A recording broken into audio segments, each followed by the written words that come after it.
اسی طریقے سے قرآن حکیم کے بوسیدہ جو اوراق ہیں ان کے بارے میں بھی آپ دیکھتے ہیں کہ لوگ کہتے ہیں جی قرآن اب پرانا ہو گیا، اب اس کو ہم ردی میں تو دے نہیں سکتے۔ بالکل دینا بھی نہیں چاہیے سر، کیا کریں؟ وہ کہتے ہیں جی قبرستان میں جا کے دفنائیں۔ قبرستان میں آپ جا کے دفنائیں گے، لوگ کہیں گے پتہ نہیں کیا چیز دفنا گیا تھے، کوئی خزانہ۔ تو آج کل آلموسٹ ہر شہر کے اندر ایسے مدارس اویلیبل ہیں، ایسی تنظیمیں ہیں جو بوسیدہ قرآن لیتی ہیں، ہمارے جہلم شہر کے اندر بھی ہیں، وہ خود ریٹریو کر لیتے ہیں، آپ جا کے ان کو دیں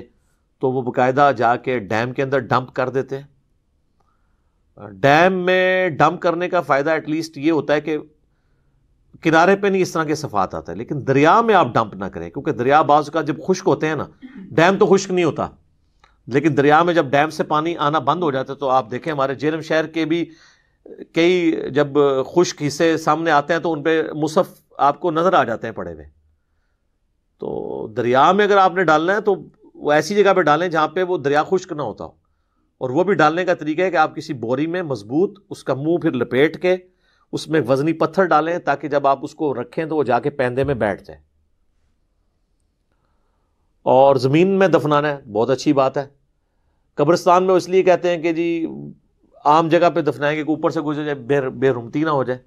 سب سے آسان طریقہ تو اس کو آگ لگانا ہے، لیکن ظاہر ہے وہ انڈیا پاکستان بنگلہ دیش میں تو گستاخی ہے، کیسے لگائیں گے آپ آگ؟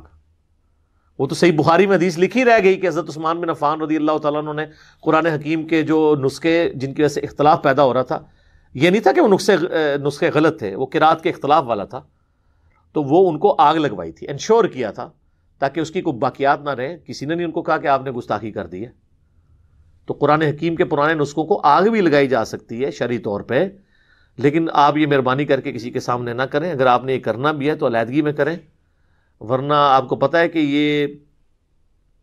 آلموسٹ 96-97 کی بات ہے، 1996-7 کی۔ گجرانوالہ میں ایک حافظ قرآن تھا، مجھے یاد ہے، یعنی میں اس وقت انجینئرنگ یونیورسٹی میں پڑھ رہا تھا، تو اس کے بارے میں خبر آئی تھی کہ وہ حافظ قرآن کے پرانے اوراق کو بے حرمتی سے بچانے کے لیے آگ لگا رہا تھا، تو اس کے اوپر انہوں نے جناب دعویٰ بول دیا، اسے قتل کر دیا کہ یہ قرآن کی گستاخی کر رہا ہے۔ اس کو بھی چھوڑ دیں۔ 2017 کے اندر ایک امام مسجد نے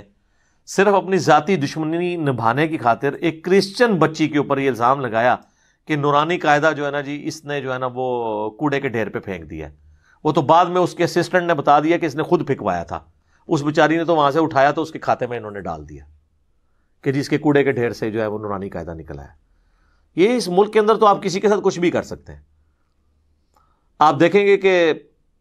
یوٹیوب کے اوپر ایک ویڈیو رکھی ہے، وہ کوئٹہ میں ایک بھائی ہیں جنہوں نے ایک بڑی ٹنل کھودی ہے اس کے اندر، پہاڑ کے اندر، اس کے اندر اس نے لاکھوں قرآن سٹور کیے ہوئے ہیں۔ وہ جو بوسیدہ قرآن ہے وہ ریٹریو کرتے ہیں، اور بڑا اچھا کام ہے کہ چلیں، جو ہمارے سب کانٹیننٹ کے معاشرے میں سب سے بہتر طریقہ یہی ہو سکتا تھا بے ادبی سے بچانے کا،